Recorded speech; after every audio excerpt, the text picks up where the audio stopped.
नमस्कार, आप देख रहे हैं यस24 न्यूज़ और मैं हूं कौशल अली। जैसा कि अब बिहार की राजनीति में जो है कि अब उठापटक का दौर जारी हो गया है।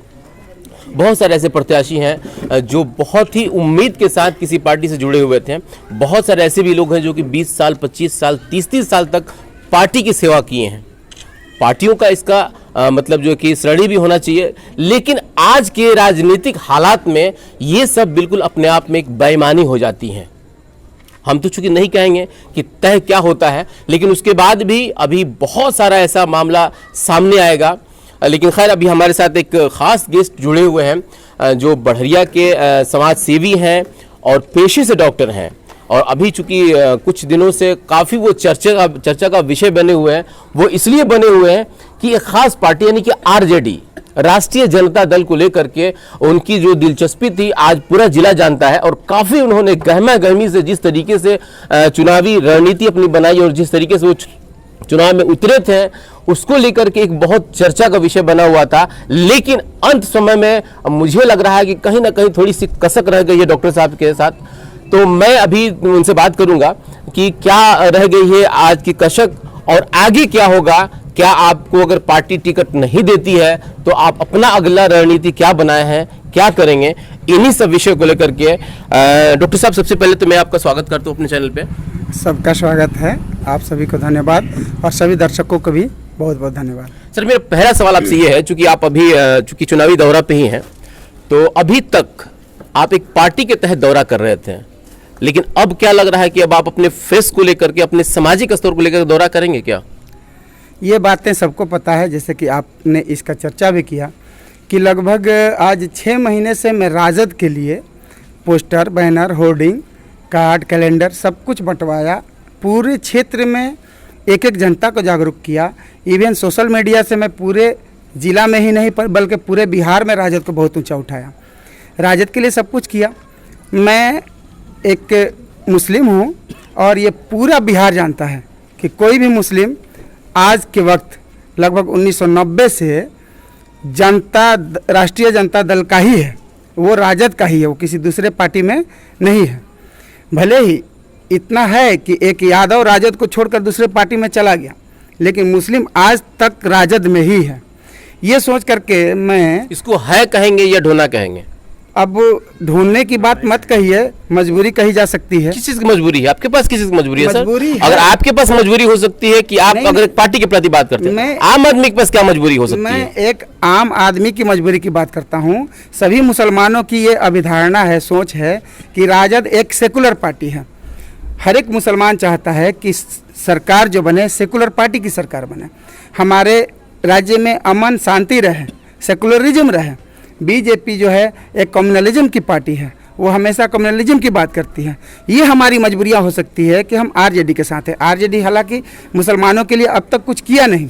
अच्छा सर, मैं आपको यहाँ पे रुकूंगा, चूंकि आप सेकुलरिज्म की बात कर रहे हैं, लेकिन इस 6 साल के अंतराल में भारतीय जनता पार्टी ने, खास करके नरेंद्र मोदी जी ने एक बात कहा कि मैं ऐसा माहौल बना दूंगा कि सेकुलरिज्म शब्द खत्म हो जाएगा। क्या लगता है कि अब ये सेकुलरिज्म शब्द जो है कि सिर्फ अब एक मतलब राजनीतिक शब्द बन के रह जाएगा क्या? और आजकल जैसे कि आप जिस पार्टी से बिलोंग करते हैं, उस पार्टी के जो राष्ट्रीय अध्यक्ष हैं, वो भी सेकुलरिज्म शब्द अभी नाम लेने से डर रहे हैं। आखिर क्या वजह है? ये बिल्कुल सही बात बोले आप। जो हमारे माननीय प्रधानमंत्री महोदय हैं, वो सही बोले हैं कि हम सेकुलरिज्म शब्द खत्म कर देंगे, क्योंकि यहाँ सिर्फ कम्युनलिज्म हो जाएगा तो सेकुलरिज्म की बात ही खत्म हो जाएगी। तो आप तो सेकुलरिज्म की बात बार बार कर रहे हैं। कारण है क्योंकि अभी बिहार में सेकुलरिज्म की बात है। आप यहीं पड़ोसी राज्य जो है उत्तर प्रदेश, उसमें चल के देखिए, वहाँ सेकुलरिज्म खत्म हो चुका है। हमारे माननीय जो मौजूदा मुख्यमंत्री महोदय योगी जी हैं, वो वहाँ सेकुलरिज्म शब्द खत्म कर दिए हैं। वहाँ कोई भी आदमी बोलने से डरता है सरकार के खिलाफ। एक मेरा और सवाल है, कोई आजादी और सवाल है कि अभी जैसे बिहार की राजनीति जाति व्यवस्था पे काफी मतलब डिपेंड रहता है, उसको हम नजरअंदाज नहीं कर सकते हैं। आप यहाँ की राजनीति में क्या सेट नहीं बैठ रहे हैं क्या? बिहार की खास करके बिहार की राजनीति नहीं है, ये पूरे हिंदुस्तान की राजनीति जाति बेसिस पर सेट कर गया है और इसको सेट करने वाला बीजेपी। आप सेट कर रहे हैं कि नहीं यहाँ पे? हम काहे लिए सेट करेंगे? हम तो सेकुलर हैं, सेकुलरिज्म की बात करते हैं, सेकुलर सरकार की बात करते हैं। क्या होगा अगर पार्टी टिकट नहीं देती तो आपको? पार्टी टिकट नहीं देती है तो ये जनता पर छोड़ दिया गया है। अगर जनता मुझे चाहती है, डिमांड करती है, पार्टी एक अलग चीज़ होती है, प्रत्याशी एक अलग चीज़ होता है। किसी भी विधानसभा का अपना मुख्यमंत्री जो होता है, उस विधानसभा का प्रत्याशी और विधायक होता है। तो यहाँ की जनता अपना विधायक चुनेगी ना अपने मन से। जनता अगर चाह रही है तो क्या करेंगे आप? जनता चाहेगी तो आऊँगा निर्दलीय, चुनाव लड़ूंगा क्षेत्र में आकर के। जनता की मांग है तो क्यों नहीं आऊँगा। जनता के द्वारा ही प्रत्याशी जीता जाता है। यहाँ इत्तेफाक से जनता भी है और मैं जनता का राय भी लूंगा। जिस तरीके से डॉक्टर साहब मेहनत कर रहे हैं, सच्ची अच्छी बात है, होना भी चाहिए, क्योंकि हर आदमी अपनी निष्ठा से किसी पार्टी से जुड़ता है और सबसे जो बड़ी बात होती है उसकी अपनी विचारधारा होती है।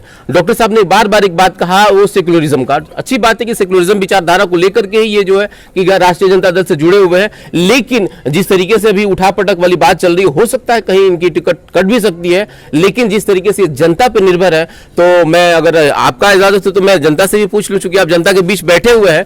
तो मेरे साथ एक बुजुर्ग बैठे हुए, मैं उनसे बात करूंगा। चाचा, क्या लग रहा है डॉक्टर साहब जो बात कर रहे हैं कि अगर इनको पार्टी टिकट नहीं देती है तो क्या मतलब आप लोग चाहेंगे कि ये निर्दलीय भी फाइट करें यहाँ पे? जी जी, निर्दलीय लड़ा इस वजह से कि बढ़हरिया में डॉक्टर साहब तकरीबन, हमको सही तो याद नहीं है, मगर 15 साल से समाज सेवा कर रहे हैं। हम लोग बहुत करीब से जानते हैं। अपने नाम बताइए। अब्दुल वहाब अंसारी। मेरे साथ एक और व्यक्ति जो कि युवा है, मैं उनसे ही पूछूंगा क्या लग रहा है कि डॉक्टर साहब को जनता के बीच में जा करके और पार्टी के हित से अलग हट के बात करना चाहिए क्या?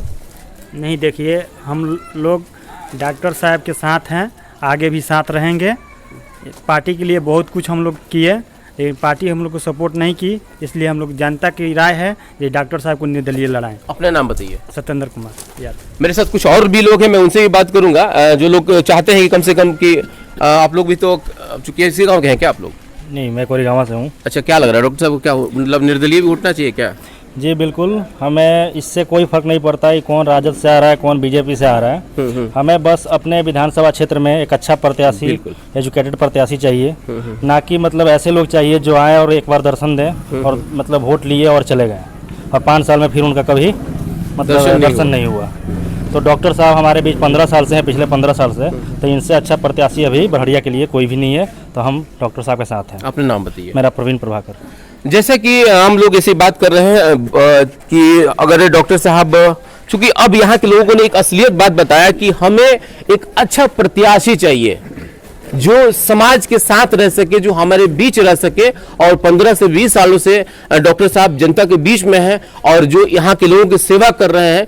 यही इन लोगों की सोच है कि नहीं, डॉक्टर साहब जिस तरीके से आज डॉक्टर बन के सेवा कर रहे थे, आज बिहार का बेटा बन करके, बढ़िया का बेटा बन करके अगर हमारे बीच आते हैं तो हमें ज्यादा खुशी होगी। मैं अपने सहयोगी मोहम्मद फिरोज के साथ कौसर अली, यस 24 न्यूज, बढ़िया, सिवान।